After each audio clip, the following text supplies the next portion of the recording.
right, ladies and gentlemen, welcome back to SaratogaCountySports.com and our coverage of the Section 2 Class A baseball final between Scotia Glenville and Burn Hills Ballston Lake. I'm Ben Myers, bringing you the X's and O's this evening from Joe Bruno Stadium here in Troy.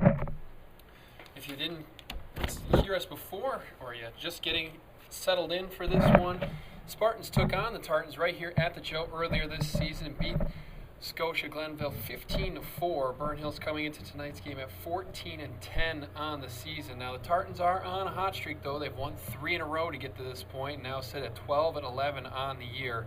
Had to beat number 8 Ichabod Crane. They did that 3-1 in the opening round. Then they knocked up top-seeded Queensbury 7-6 in the second round before taking out Glens Falls 14-8 in the semifinal. Joe Marcello leads the offense, hitting 500 in the foothills this year. And Dan Saccocio, there we go, Saccocio. Coach told me I'd struggle with it. Saccocio has hit 400 this year for the Tartans. Burn Hills is led by Brett Dennis and Keaton Flint, going to St. John's and Sacred Heart, respectively.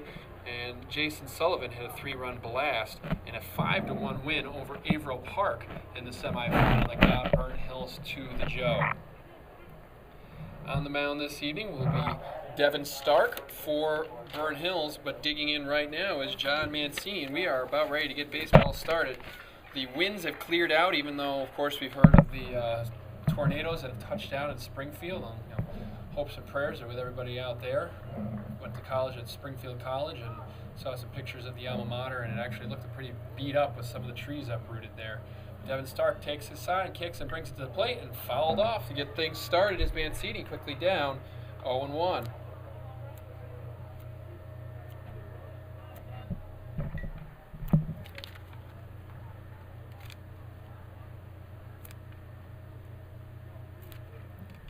Stark has what he likes and brings it plateward again. This time it's a little high on the fastball, evens things out at 1-1. Stark, kind of the number 1A pitcher, as head coach Paul DeLuca puts it usually. Corey Parks, the number 1 starter, started on Saturday in the semifinal.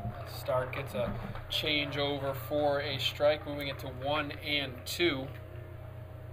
Corey Parks, number 1 starter, on the bench to get things started for Burn Hills. Doesn't mean we won't see him later on, but Stark gets the call to get things started. From the windup, and the fastball will go inside, even things up at 2-2. As we said, top of the first inning here between the Spartans and the Tartans. I'm Ben Myers for SaratogaCountySports.com. First batter of the game, no score yet, so thanks for joining us this evening on the website. Mancini jumps on one. He's going to follow this one deep down the left field line. It probably would have been a pretty easy fly ball, but it still goes into the seats safely, so that'll keep the count at 2-2 for Stark and Mancini.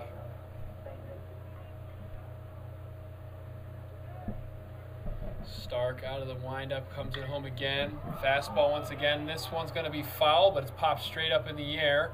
Knight's over at third base, calls for it, makes the catch, straddling the line, and that'll be the first out of the ball game as Mancini pops out to the third baseman.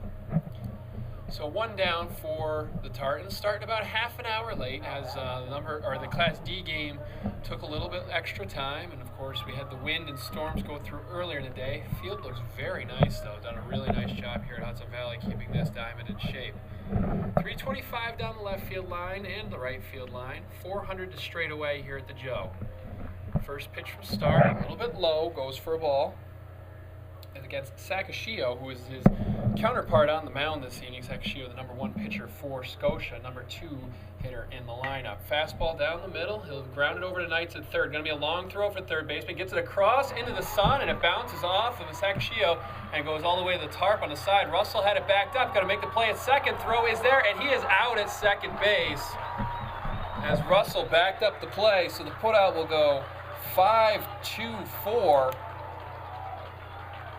as Saccocio reaches on the E5 and then is thrown out, trying to get to second base for the second out of the inning. So you heard his name already a couple of times. Rob Knight starts the game at third base for Burn Hills. Brett Dennis at short. Jeff Hecht at second. Skylar Myers over at first as the fastball from Stark sails high against Joe Marcello, the number 1 hitter, number 3 man in the lineup, but hitting .500 this year for the Tartans. So Myers at first, Dave Russell behind the plate, calling the signals as the fastball sails wide to make it 2-0. As we've said, Stark on the mound, Brienza, Flint, and Sullivan across the outfield left to right for Burnt Hills. Stark brings it in, foul tip into the glove, makes it 2-1 against the number 3 man in the Tartan lineup. Stark gets his sign, brings it in, off speed, and it's popped up to center field. Flint has a beat on it, tracks it over, and he will make the catch. So the Tartans go in order, and we'll be back with the bottom of the first inning. No score yet between Burnt Hills and Scotia. Burnt Hills yet to come up.